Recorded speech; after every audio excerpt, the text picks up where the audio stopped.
Hello and welcome back to another episode of Vikings Happy Hour, sponsored by Lake Monster Brewing, Eastside Jiu-Jitsu, and That's Badass Wood Art. Remember to use promo code CT Pocket for 20% off any one item at That's Badass Wood Art. Myles, we got some breaking news this morning, some resolution to a contract holdout with Danielle Hunter. Obviously the news broke this morning. Hold in. Yes, that's right, because he was there. He did get there. He just didn't participate on the field. So, we heard Kevin O'Connell, Kwesi, Brian Flores talk about it all week for the first week of practice. They're going to continue to have these conversations. Well, news broke this morning that the Vikings and Danielle Hunter reached terms on a 1-year deal worth $20 million. What are your thoughts on the deal? I mean, I think this is exactly what the Vikings were hoping to happen. I'm not saying this is what Hunter wanted, but I think this is a good middle ground for him. But I think this is exactly what Kwesi and Kevin O'Connell wanted out of the scenario. They didn't want to have to commit anything long term. They were very much willing, and I think we've heard it from friends of the show like Darren Wolfson Doogie talking about like the Vikings had no problem giving him a raise this year. But they obviously wanted to keep that long term flexibility, and they got to do that here.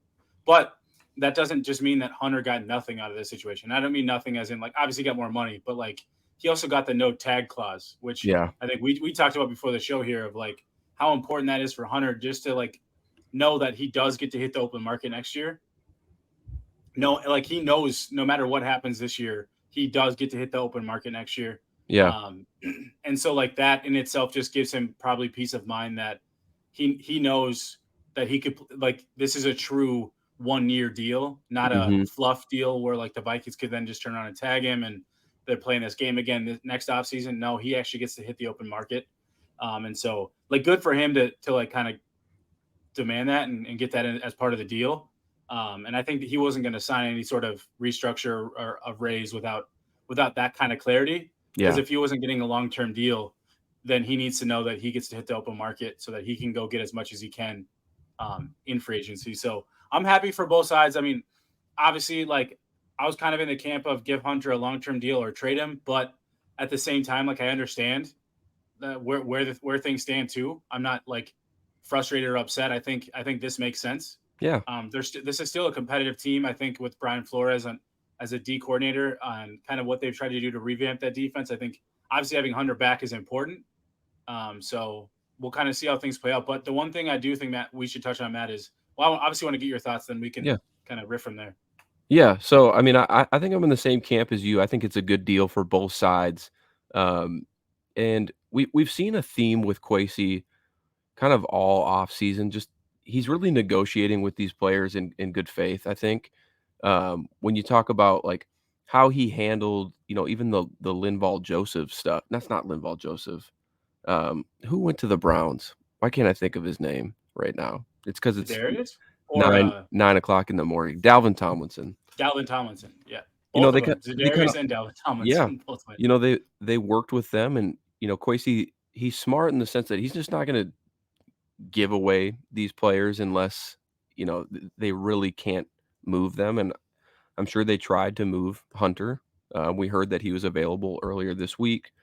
They probably weren't going to get the compensation that they need, but also, there's not a whole lot of depth for us behind Danielle Hunter. Like we're really kind of hoping Marcus Davenport stays healthy and reaches his potential. But to your point too, we want to kind of maintain that competitiveness on defense, and Danielle Hunter should flourish in the offense, or not offense, in the defense under Brian Flores. So I think it's a win-win. It's sad a little bit because I think this does really spell the end of Danielle Hunter here in Minnesota.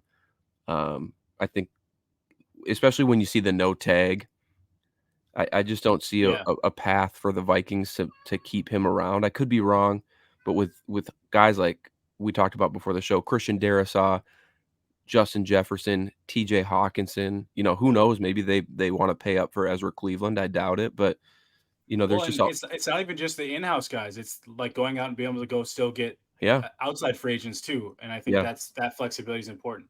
Yeah. Yeah. So what I'm curious to see is what the $3 million in incentive is, because it's 17 fully guaranteed. Yeah. We saw last year with Za'Darius Smith, the Vikings kind of had some incentives, sack-based incentives, um, active game incentives. And so I'd just be curious to see some more of those details that come out, and I guess we haven't seen them yet. Well, so what at least the wording, and I could be wrong here, but the wording, like what Ian Rappaport said, was it's 17 million guaranteed, fully guaranteed, with worth $20 million. So to me, I wonder if that worth $20 million still means like it's like worth up to, but I wonder if those as it's just like in-game roster bonuses. Like Yeah, that's like in a normal contract. And so yeah, like the cash flow fully guaranteed is 17 million, and then that additional 3 is just like him dressing every game, essentially, right? Like kind of what you said. mhm, Because I don't think they'd make that $3 million like difficult for him to achieve. At that point, there's no point in doing that. Like if you're going to give him $17 million, like the 3 million doesn't really change that much from a team standpoint. And I think it just makes sense to like make that easy to achieve. yeah, yeah, I was quickly looking, by the way, just to see where this contract would land for, uh, Danielle Hunter, you know, with the other edge rushers in the NFL, because we had Brad Spielberger on our show back in March kinda talking about this, and everybody knew that Danielle Hunter was not gonna pay or play on his old deal, which got him like Hmm. $4.9 million. I think there was incentives in there as well, or roster bonuses, but, um, with this new deal, Danielle Hunter's now gonna, rank probably top 10. So you're up there with the Cameron Jordans, the Trey Hendricksons, which I feel like is probably about where he should be. I don't know if he should have gone much above that, but I just this is about as win-win as you can get for both sides.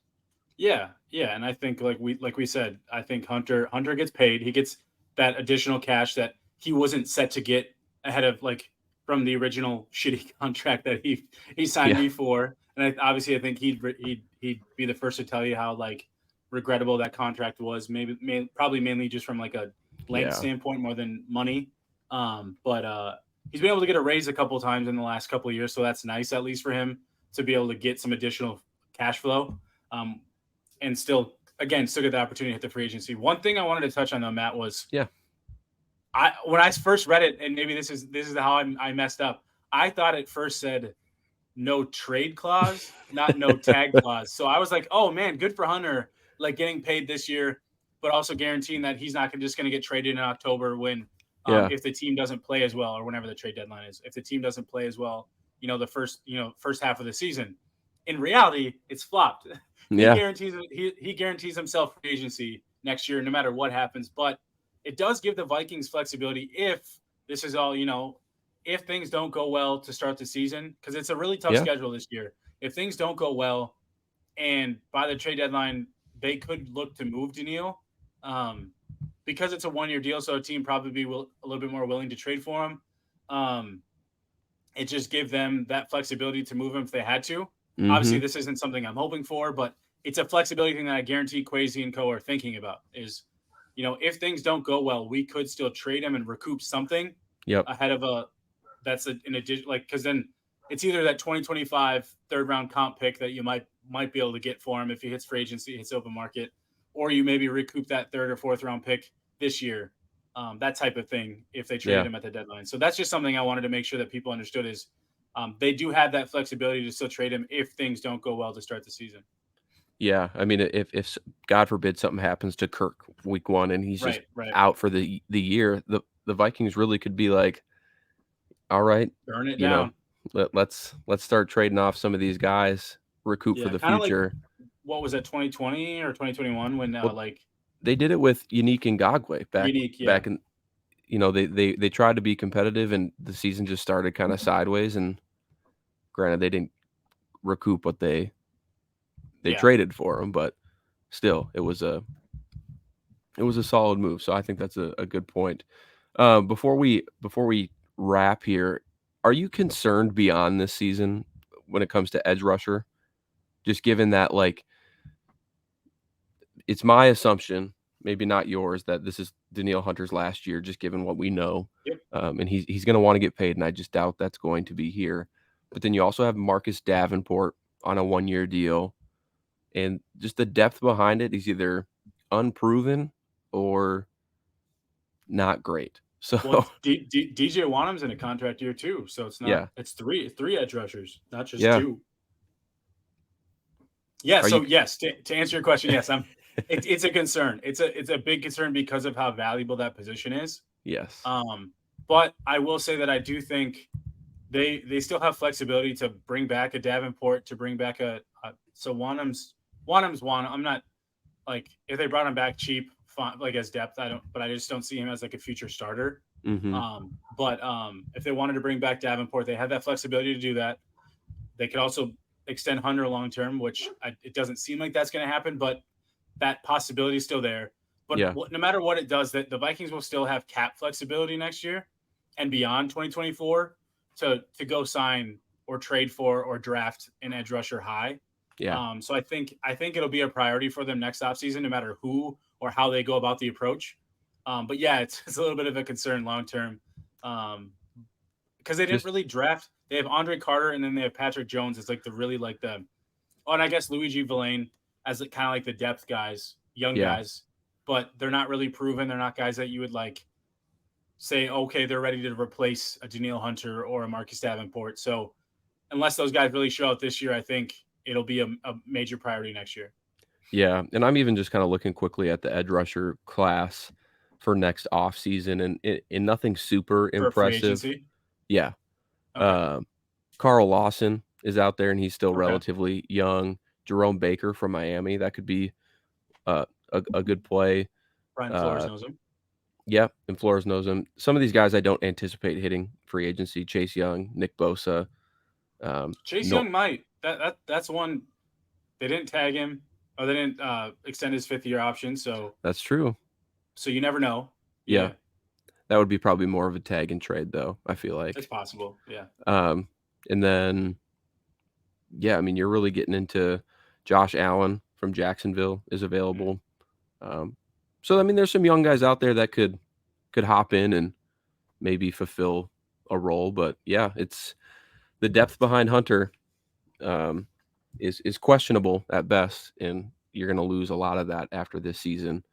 So we were joking before the show. We thought there was turnover this last season, off season on the roster. Just wait Should we till go through the list real quick? sure.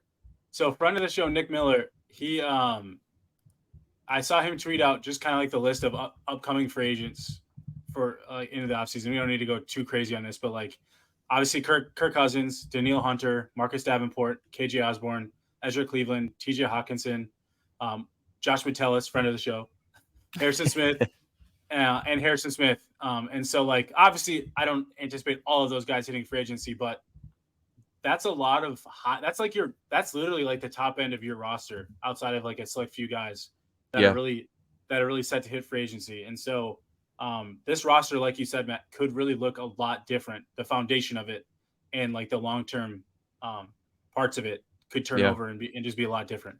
yeah. You'll have the core for sure, but Yeah, they got some interesting decisions to make. at key spots. Yeah, yeah, key spots, key positions. So, but I think the good thing is for Viking fans this year, Danielle Hunter is here to Yep, stay, and I think that bodes well for our defense. That bodes well for our young secondary, and just everything that Brian Flores wants to do. So, one issue checked off as we head into the second week of training camp. Still waiting on a TJ Hawkinson, Justin Jefferson potential extension. There's no guarantee that either of those are going to happen in the coming months, but I think fans are expecting it eventually. So that for will be sure. some fun conversation to talk about. Anyway, we'll be back later this week to cover some more training camp stuff. A lot of fun conversation going on. The young guys seem to be playing well. Uh, Justin Jefferson is doing Justin Jefferson things every single day in practice. So we'll be sure to cover that throughout the rest of this week. If you haven't yet, be sure to like and subscribe to the YouTube channel and anywhere you get your podcast, whether that's Apple or Spotify. And until next time, everybody, Skol Vikings.